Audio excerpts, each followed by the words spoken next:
tutayaeleza. Lakini pia swala hiyo ya kupatwa ya kuomba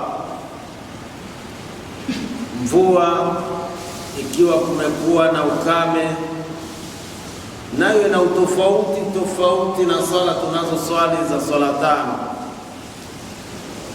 lakini ina vikorongwezo vingine ambavyo havipo kwenye swala zetu za kawaida.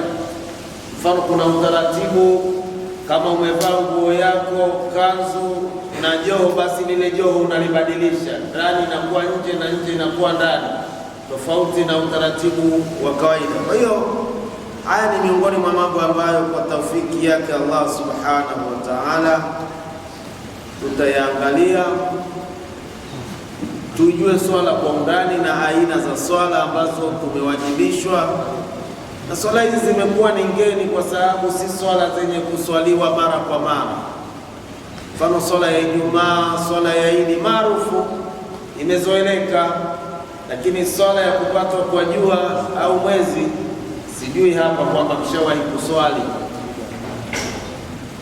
Mimi kwa umri wangu huu nishaishuhudia mara moja nikiwa Kariakoo, kulikuwa kumepatwa na jua msikiti wa Mtoro,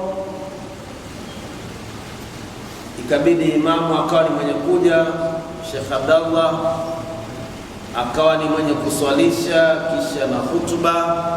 Hiyo ndio kwa mara ya kwanza niliweza kushuhudia, lakini huku kwetu inatokea kupatwa kwa mwezi, utakuta kwamba watu wanakuja msikitini uswali, au kupatwa kwa jua kila mmoja anashangaa tu akiwa nyumbani kwake. Kumbe yahitajika haraka ukiona hali hii ukimbilie msikitini, lakini haya wakimbilia msikitini wajua namna ya kuswali. Hicho ndio kizungumkuti. Sasa tuje na kiporo tulichokuwa tumekiacha, na sikumbuki, sijui kwamba aliyekuwa ameuliza swali yupo au hayupo, lakini hata kama hayupo, kwa vile ni swali liliulizwa, utalieleza. Hadithi hii ni hadithi sahihi ambayo imepokelewa kutoka kwa Mtume sallallahu alayhi wasallama, ikisema man qaraa ayatal kursi fi duburi kulli salati maktuba, mwenye kusoma ayatul kursi kila baada ya sala ya faradhi, lam yamnauhu min dukhulil janna, hakuna kinachoweza kumzuia mtu huyo kuingia peponi illa al-maut, isipokuwa ni kifo tu. Yani ikiwa utadumu kusoma ayatul kursi baada ya swala, hakuna kinachoweza kukuzuia kuingia peponi isipokuwa ni kifo tu. Hadithi hii ni hasan, na daraja ya hasan, wa isnaduhu jayyid, na isnadi yake ni nzuri. ويرجى لمن حافظ على قراءة آية الكرسي دبر كل صلاة أن يدخل الجنة. Yatarajiwa ya kwamba atakayekuwa amedumu kuifanyia kazi hadithi hii ayatul kursi hii akawa ni mtu wa peponi.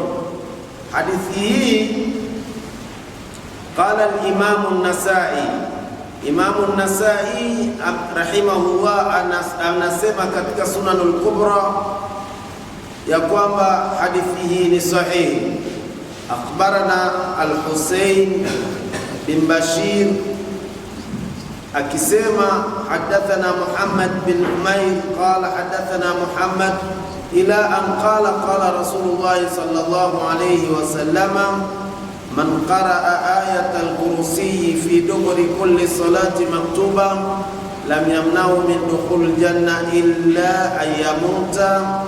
Hakadha rawahu Tabrani, alifika ipokea Tabrani, kadhalika ameipokea au rawiyani fi musnadi, kadhalika Ibn Sini fi amal al-yawm wal layla, katika tariki ya Muhammad bin Humayr.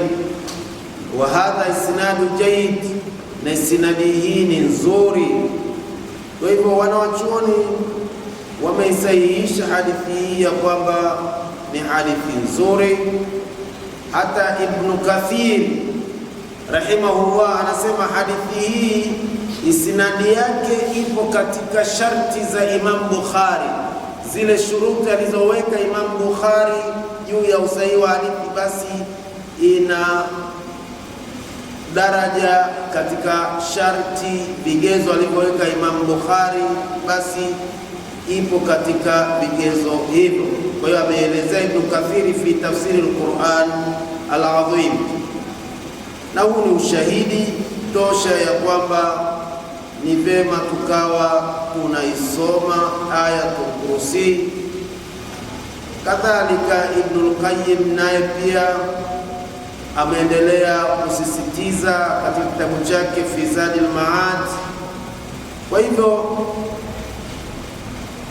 Sheikh bin Baz anasema ni vema ikasoma dua hii baada ya swala kumalizika, ukaleta istighfar, ukaleta tasbih wa tahmidi wa takbir, kisha ndio ukaileta aya hii, basi ni miongoni mwa hadithi iliyokuwa nzuri na ambayo tunahitajika tuisome. Wako wanaochuoni wachache waliozungumza kutaka kuitia dosari, lakini wengi katika wanaochuoni wamesema hadithi hii ni sahihi kama alivyopita hivyo Sheikh bin Baz. Hii ni kiporo ambacho tulichokuwa tumekiacha, kwa sababu kidogo tulikuwa na mashaka, je, hadithi hii ni sahihi au si sahihi? Kwa hiyo jibu ni kwamba hadithi hii ni sahihi. Tukija katika suala la swala ya msafiri, swala ya al-khusuf, swala kunaka al-khusuf wal-kusuf, kuna kupatwa kwa jua na kuna kupatwa kwa mwezi. Al-khusuf lil-qamar wal-kusuf lish-shams, ni kwamba utaratibu wa swala hii, swala ya kupatwa kwa jua ambayo siku moja ilitokea kupatwa kwa jua, na ni tukio lililotokea baada ya kufariki mtoto wa Mtume sallallahu alayhi wasallama anaitwa Ibrahim. Waarabu walizoea kwamba kukipatwa na jua wanasema ya kwamba kumepatwa kwa jua kwa sababu ya tukio kubwa lililotokea. Sasa tukio lililotokea ni kifo cha mtoto wa Mtume sallallahu alayhi wasallam, wao wakasema ndio sababu ya kupatwa kwa jua. Basi Mtume sallallahu alayhi wasallama ilipopatwa kwa jua, anaeleza Abdullah ibn Abbas, khasafati shams al-khusufu lishams, kwamba kulipatwa kwa jua ala ahadi Rasulillahi sallallahu alayhi wasallam, zama za Mtume sallallahu alayhi wasallam. Qalu ya Rasulullah, wakasema ewe Mtume sallallahu alayhi wasallam, kwa sababu walipomwona Mtume alitoka huku amehamaki, lakini yeye kilichomfanya Mtume sallallahu alayhi wasallama akimbie haraka na aje kulieleza jambo hili, aliwaeleza ya kwamba hakika kupatwa kwa jua hakutokei kwa kuzaliwa kwa mtu yoyote wala kwa kufa mtu yoyote, bali kupatwa kwa jua ni miongoni mwa dalili za kiyama. Kwa hivyo alipofanya Mtume sallallahu alayhi wasallama, kharaja ila almasjid, alitoka akaelekea msikitini. Fasaffa nasu waraa, watu wakapanga swafu nyuma yake. Namna alivyoswali alifia amepokea Imam Bukhari. Walipopanga swafu, faqtara Rasulullah sallallahu alayhi wasallam qira'atan tawila, rakaa ya kwanza alisoma kisomo kirefu kiasi cha kusoma kama suratul Baqara. haikuwa swala rahisi na twaina qul huwallah, kisomo kilikuwa ni kirefu sana. Thumma kabbara, kisha akasema Allahu akbar, akarukuu. Baada ya kurukuu, faraka rukuan tawila, kwenye rukuu yake alikaa sana. Thumma qala sami'a Allahu liman hamida, kisha Mtume sallallahu alayhi wasallama akasema sami'a Allahu liman hamida. Faqam, akasimama. Walam yasjud, walafu hakusujudu. Unaona tofauti? Kawaida tukisema sami Allahu liman hamida, baada ya hapo tuaenda kusujudu, lakini amerukuu, amesema sami Allahu liman hamida, hakusujudu. Alifanya nini? Wa qaraa qira'atan tawila hiya adna min alqira'ati alula, alafu akasoma kisomo kirefu ambacho kimepungua kidogo kwenye kile kisomo cha mwanzo. Kwa hiyo rakaa moja inakuwa na rukuu mbili na itidali mbili, tofauti na sala hizi zingine. Thumma kabbara, kisha akakabiri wa rakaa ruku'an tawila, alafu rukuu ndefu, lakini imepungua kidogo kwenye rukuu ile ya mwanzo. Thumma qala sami'a Allahu liman hamida, kisha akasema sami'a Allahu liman hamida rabbana walakal hamd. Thumma sajada, kisha akasujudu. Thumma qala fi rak'ati al-akhira, kisha akasema katika rakaa ya mwisho mithla dhalika, mfano wa alivyofanya kwenye rakaa ile ya mwanzo.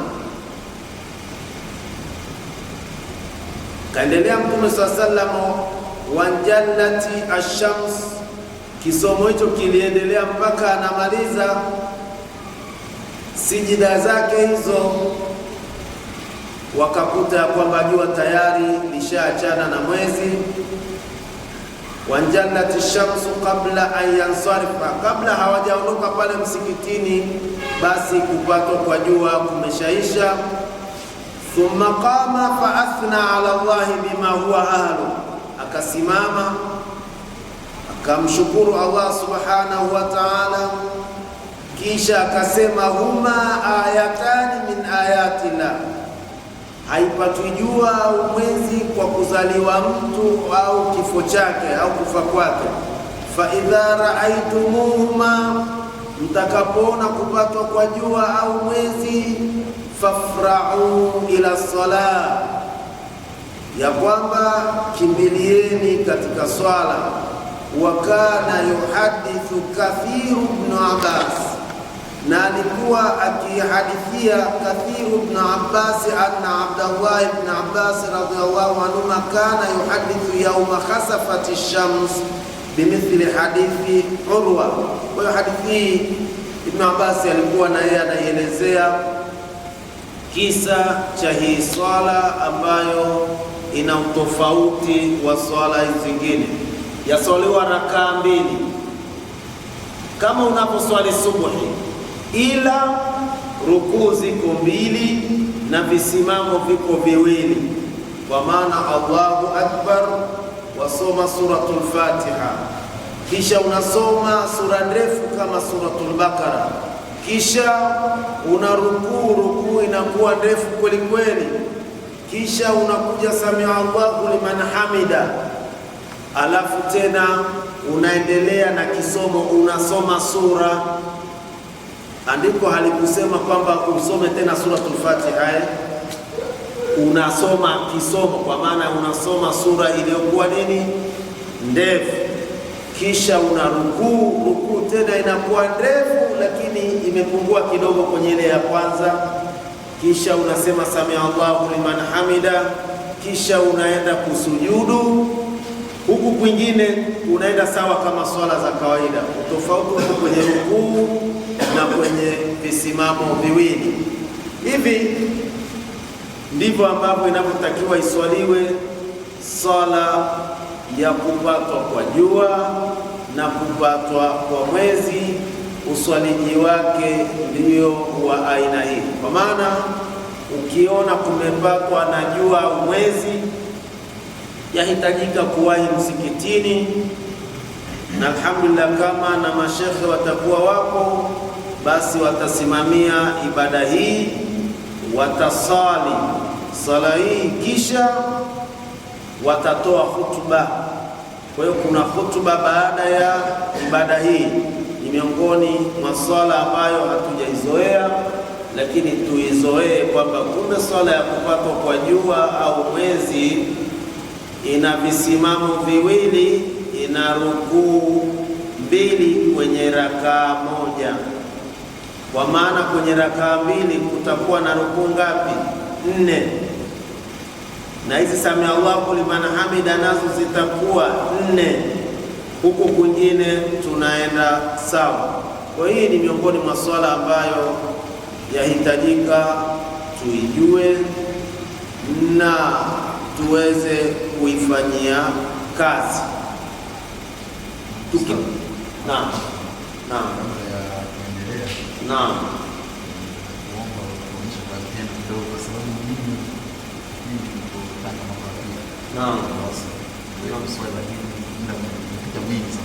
Naam. Wewe ungetuonyesha sote kwa pamoja angalau kidogo tutapaje ukapo kaendelea kimaisha. Kwa hiyo sasa, kwa vile mimi nimeshika hiki kwa sauti, itapendeza wewe usimame. Kwa hivyo nitakuelekeza kwamba sasa soma jambo kadhaa, soma jambo kadhaa, ili iweze kueleweka vizuri. Sawa. Inatakiwa na maamuma wake. Shekhe, hebu simama hapo ukiwa ni maamuma, yaani wewe unawawakilisha maamuma wengine. Subiri Shekhe, unaposwali wewe na imamu mnaachana ukumbali huo? Hebu tuone.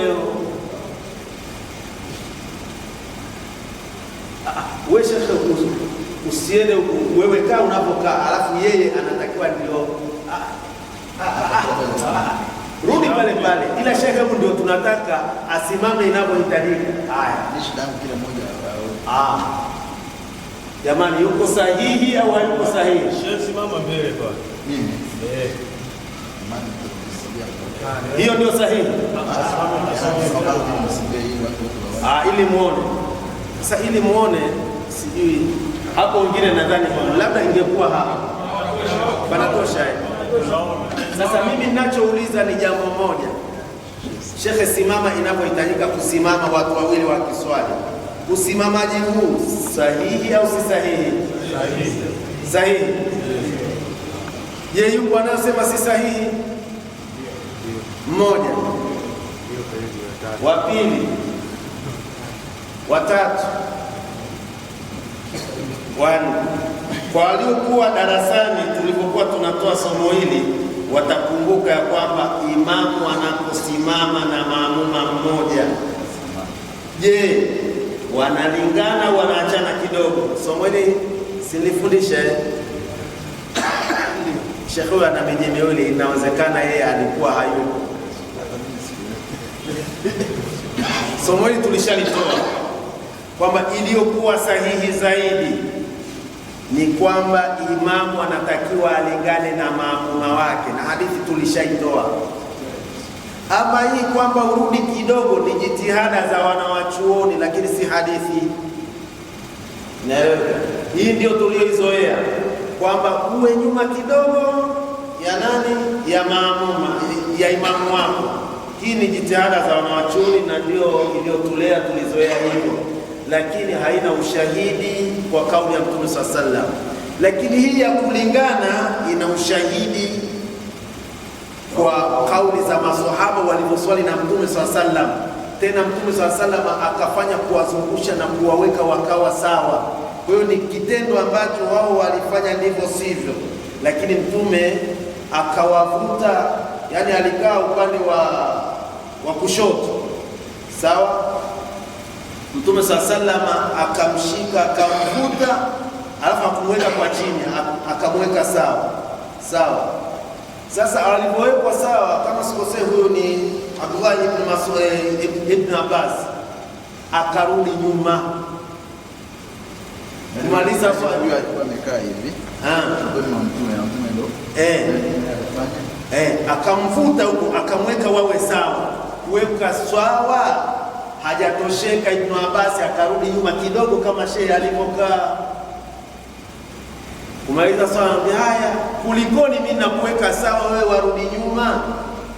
Akasema hivi, yafaa kweli, yapendeza kweli mimi nikae usawa na mtume wa Allah? Sasa hii ni jitihada yake, lakini mtume sasa alimuonyesha kwamba inatakiwa kukaa sawa, na aliporudi nyuma akamwambia, kwa nini umerudi nyuma? Naeleweka, tulishafundisha. Kwa hiyo iliyokuwa sahihi zaidi, mnakaa sawa. Somo hilo nadhani tunakumbushia. Haya, mbona unarudi nyuma? Haya, sasa swala, sasa imamu, endelea sasa. Ndio nielekeza hapo, naanza Allahu Akbar. Naam, anasoma suratul Fatiha, atafikia ghairi al-maghdubi wala dhalin, maamum ataitikia amina, kisha sura inatoa au sura ndefu kama tuseme Bakara, labda tuseme kwa haraka namna ya kusali. Amma hapana, amma sio ya kusoma kwenye swala ya kupata kwa jua, hiyo ni sura fupi. Yaani Mtume sasa alisoma sura ndefu mpaka anamaliza, najua tayari shacha hiyo. Ama sitamaliza bado, jua liko pale, naendelea kunichungulia. Haisomi ama wala wanaziati. Imamu, kama hujahifadhi, chukua msahafu, soma sura ndefu. Kama si Bakara, basi itakuwa ni Ali Imrani au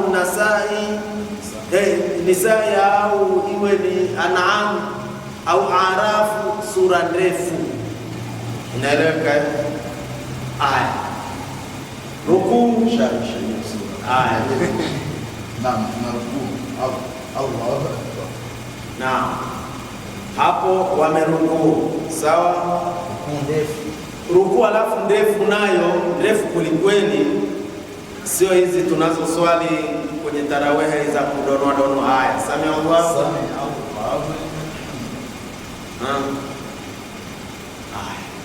sami Allahu liman hamida. Haya, sasa wasujudu au wasoma nini? Sura sio alhamdu. Hujaambiwa usome alhamdu jamani. Kama ulisoma Bakara, ina maana unasoma Ali Imran, yaani sura iliyopungua kidogo urefu, sawa.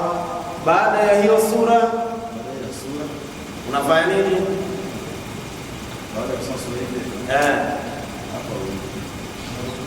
unasujudu.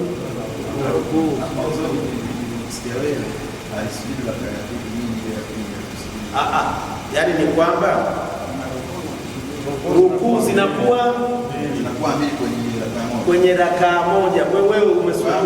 Wewe umerukuu moja, bado ya pili. Unaona hiyo ndefu iliyopungua kidogo kwenye ile, alafu hapo sasa ndio utaenda, kwa sababu ushatimiza mbili na tuseme ndio utaenda kusujudu. Allahu Akbar. Ndefu. Naam. Allahu Akbar. Kisha utapanda tena kwenye rakaa nyingine, utaenda sawa na hii ulivyofanya. Allahu Akbar. Hapo tusome naam, sura ndefu. Naam. Yaani mfano wa ile ya kwanza ulivyofanya na hii unafanya vivyo hivyo. Sehemu nyingine utaenda sawa na unaposwali swala ya subuhi ya alfajiri. Imeleka swala ya kupata kwa jua sijida ni mbili. Hapa ameonyesha tu sawa, sijida ni yani, nimesema uswaliji kama subuhi unaposwali salatul fajiri, uswaliji ndio ule. Utofauti ni kwamba hapa kuna nini? Kuna rukuu mbili kwenye rakaa moja, alafu kuna kusoma sura mbili ndefu kwenye rakaa ndio tofauti. Sehemu zingine unaenda sawa. Kumalizia na hiyo hotuba. Naam. Hapo nikimaliza huyu shehe labda ndo maamuma. Naam. Mimi ndo imam. Naam. Hapo nitaenda mbele kawaida kama ilivyokuwa ya aljumua. Naam. Alhamdulillah, alhamdulillah nahmadu wa nasta'inu au hamdu nyingine, kisha itolewe ina khutba. Ni khutba moja. Baada ya hapo khalas, ukikuta haijaacha kule mbele. Ukiona hivyo itakuwa nyewe mmeharakisha, mmesoma wanaziati na ataina. Lakini kama mmesoma sura ndefu mpaka mnamaliza, utakuwa siku hiyo ya pale Mtoro ilisomwa kweli kweli, kwa sababu niliwasikia wakisoma. Mimi nilikuwa sokoni kule, soko lililoungua, mpaka nikatoka kule nikafanya shughuli zangu, nikatoka nikaja nikaingia msikitini na mimi nikashiriki. Kwa hiyo walisoma kweli, yani walifanyia kazi ipasavyo. Walipoona hivyo, imamu alitoka huko akaja msikitini. Sasa tusipofundishana, umepatwa kwa jua ya watu wamekuja, na sehemu nyingine unakuta imamu hafahamu, maamuma hawafahamu hiyo swala. Wataswali kama wanavyoswali swala ya Isha au swala ya subuhi, na kwa mtihani. Kwa hizi swala tufundishane, tuzijue, zina utofauti na swala zingine tunazo swala. Imeeleka jamani? Tuongeze swala nyingine au tujibu lile swali la maiti kuadhibiwa alafu maswali? Kwa vile muda unaruhusu, tuielezee swala ya kuomba mvua, salatul istisqa. Sheikh, kabla ya kwenye hili nimesema hadithi iliyosoma sasa hivi mwishoni kwamba ni miongoni mwa alama za ila kabla ya hadithi hii nilisema miongoni mwa dalili za kiyama. Sasa nataka nijue ni alamati as-sughra au alamati saati al-kubra. Unapoambiwa dalili ya kiyama ni sawasawa unapoambiwa dalili ya mvua ni mawingu. Yaani pale Allah anatuonyesha ya kwamba siku hiyo ikitokea kiyama, nini kitakuwepo mbinguni, hali gani itakayokuwepo. Kwa hiyo Allah anatuonyesha tu ishara tujue kwamba kiyama kitakuwaje. Haina maana ya kwamba ndio kiyama chenyewe, ni dalili tu, kama unapoambiwa dalili ya mvua ni mawingu. Unaweza kuwa na mawingu lakini kusinyeshe mvua. Kwa hiyo hii ni dalili ya kiyama, kwamba inawezekana dalili ile ikawa ndio kiyama, sawa, au ikawa bado, lakini unapoiona inatakiwa kuwe na tahadhari, kwa sababu hiyo ni miongoni mwa dalili ya nini? Ya dalili ya kiyama. Kwa hiyo hii ndio iliyozungumziwa dalili. Haina maana ya kwamba ukishaiona kiyama ndio tayari, bali ni dalili ya kwamba kiyama kinakuwa kuwaje. Hili ndilo ambalo linalotakiwa nini tulifahamu. Na siku hiyo kuonyesha Mtume sasa alihamanika, alitoka Mtume sallallahu alaihi wasallam, tumepata tunajua yajuru thawbahu, anaburuza nguo yake, mustaajilan, anawahi kule msikitini.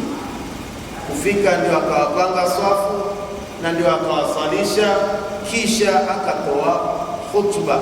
Kwa hivyo kinachohitajika ni swala, inatakiwa iswaliwe. Ukiona kuna kupatwa kwa jua au kupatwa kwa mwezi, basi inatakiwa kuhakikisha ya kwamba swala hii inaswaliwa, na ni swala ndefu kidogo.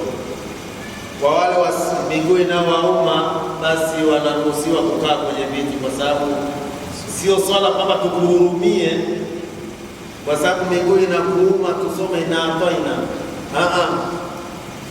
Wewe bora ukae kwenye kiti au ukae chini, lakini swala yenyewe inataka isomwe sura ndefu, ndio aina yenyewe ya swala ile linahitajika tulijue.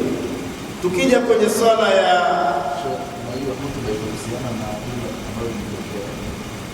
Naam, khutba ina maana khutba itakayotakiwa ni ya kuwatahadharisha watu juu ya kiyama, juu ya watu wajiandae kwamba muda wote ni wenye kuondoka katika dunia hii. Ndio khutba inayotakiwa itolewe, si kuzungumzia mambo mengine. Baki unatoa khutba ya ndoa, sio mahali pake. Sawa, khutba inatakiwa kuwatahadharisha watu na kifo, watahadharisha na kiyama na masala ya mauti. Hii ndio khutba inatakiwa idili katika masala haya. Kwa hivyo watu ambao hawajawahi kudiriki kuswali swala hii, basi waijue swala hii inaswaliwa hivyo, na ikitokezea siku kumepatwa na jua au mwezi, basi uje msikitini ukiwa unajua nini cha kufanya, na wala usianze kuangalia huyu imamu mbona harukuu, mbona usiwe na haraka. Kama umekuja uje ukijiandaa ya kwamba ni swala ya wanaume inayotakiwa sio kudonoa donoa. Yaani hata kama unajiwezaweza, yani kidogo miguu ina shida, unaweza kusema kidogo, ukiona vipi usipate shida, rudi kaa, kwa sababu kisomo chenyewe kitasomwa kirefu.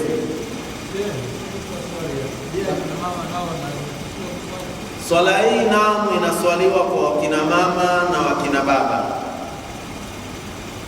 Inaswaliwa wakina mama na wakina baba, wote wanaswali swala hii.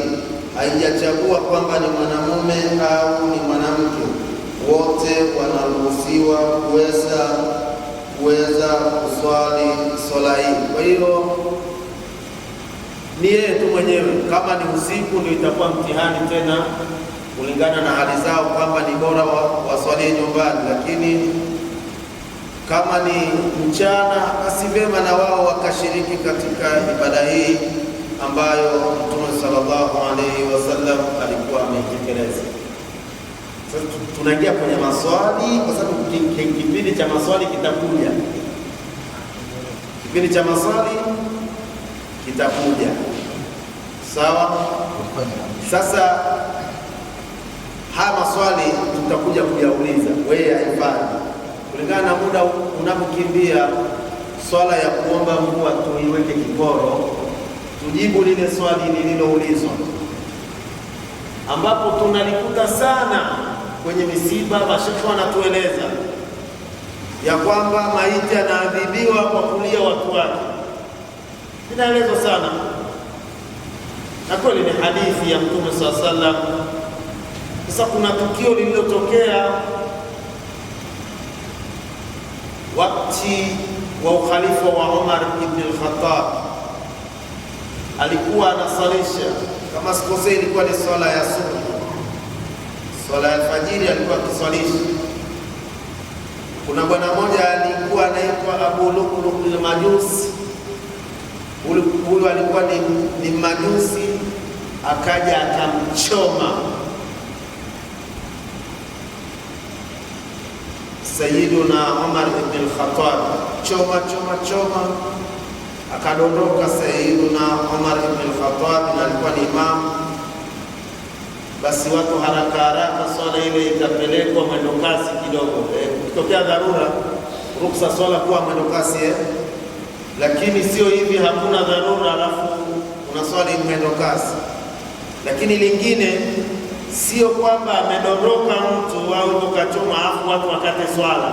Nafikia aliyechomwa ni amiri mu'minin, tena ni imamu. Watu hawakukata swala, bali alitangulia imamu mwingine, swala ikaenda mwendo kasi kidogo, ikamalizwa. Ilikuja kumjulia hali Sayyiduna Umar ibn al-Khattab, baada wakamchukua wakampeleka mpaka nyumbani kwake. Lakini wakati yuko pale, akaja sahabiyu jalil Sayyiduna Suhaib Rumi. Suhaib Rumi ni mtu aliyekuwa tajiri sana, labda hapo unaweza ukasema labda kama Bakhresa au alipokuwa anataka kuhama, wakamwambia ataita na swaluka, umetujilia wewe hohehahe fukara, unataka uondoke na hizi mali uzipeleke wapi? Hakuna kuondoka nazo.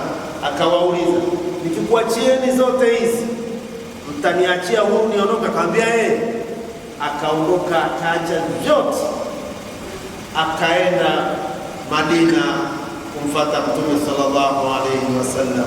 Mtume sallallahu alaihi wasallam afikishiwa habari juu ya Suhaib Rumi, anasema rabiha Suhaib, amepata faida Suhaib huyu. Wakati Umar ibn al-Khattab yupo katika hali mbaya, akawa analia, ya sahiba, rafiki yangu, ndugu yangu. Akaambia, mbona wanililia hivi? Hujui ya kwamba Mtume sallallahu alaihi wasallam asema hakika ya maiti huadhibiwa kwa kulia watu wake? Hii hadithi moja amepokea Imam Bukhari.